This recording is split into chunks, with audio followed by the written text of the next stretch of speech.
وحی کسے کہتے ہیں یہ جاننا بھی ضروری ہے. وحی کا لغوی معنی ہوتا ہے اشارہ کرنا، کسی بات کو، کسی خفیہ بات کو بتانا، مکتوب، رسالہ، لکھا ہوا پیغام وغیرہ.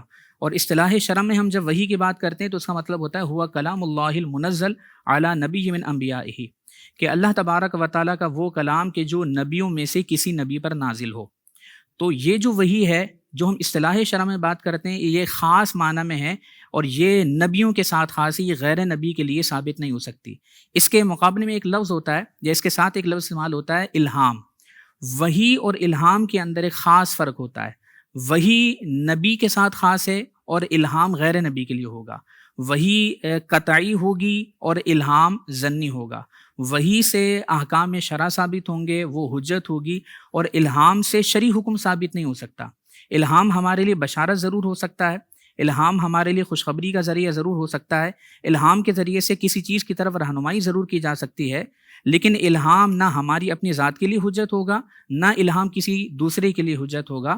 جبکہ وحی جو اللہ کے نبی پر نازل ہوتی ہے وہ قطعی بھی ہے، وہ اس سے حکم شرعی بھی ثابت ہوگا. یقیناً وہ احکام شرعیہ اس کے ذریعے ہمیں ملتے ہیں تو وہ قطعی ہے، اس کے ذریعے سے احکام شرعیہ ملیں گے، وہ حجت ہے. جبکہ اس کے مقابلے میں الہام ظنی ہے، نہ وہ حجت ہے اور نہ وہ اپنی ذات کے لیے حجت ہے، نہ کسی دوسری ذات کے لیے حجت ہے. اچھا، الہام جو ہے وہ ہمارے لیے حجت نہیں ہوگا، اس سے مراد یہ ہے کہ اس کی بنیاد پر ہمارے اوپر کوئی چیز فرض لازم نہیں ہو جاتی، فرض واجب نہ ہوگی.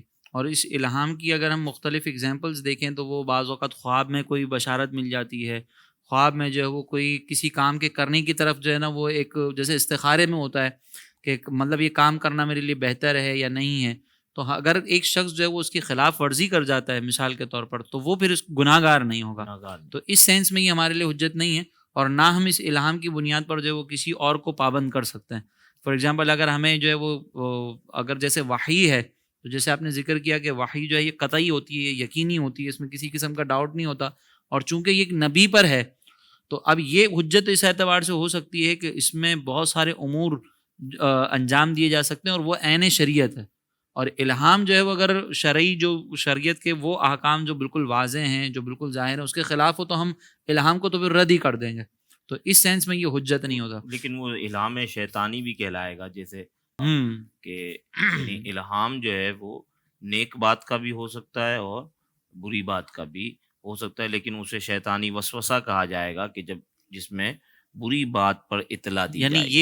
یہ بھی ایک بنیادی طور پر وہ فرق ہو گیا نا کہ وحی تو صرف اللہ تبارک و تعالیٰ کی طرف سے ہی ہوگی، الہام جو ہے وہ اگر خلاف شرع ہو تو وہ شیطانی ہوگا، اور اگر خلاف شرع نہ ہو، کوئی اچھی چیز کا ہو تو پھر وہ اللہ تبارک و تعالیٰ کی طرف سے ممکن ہے.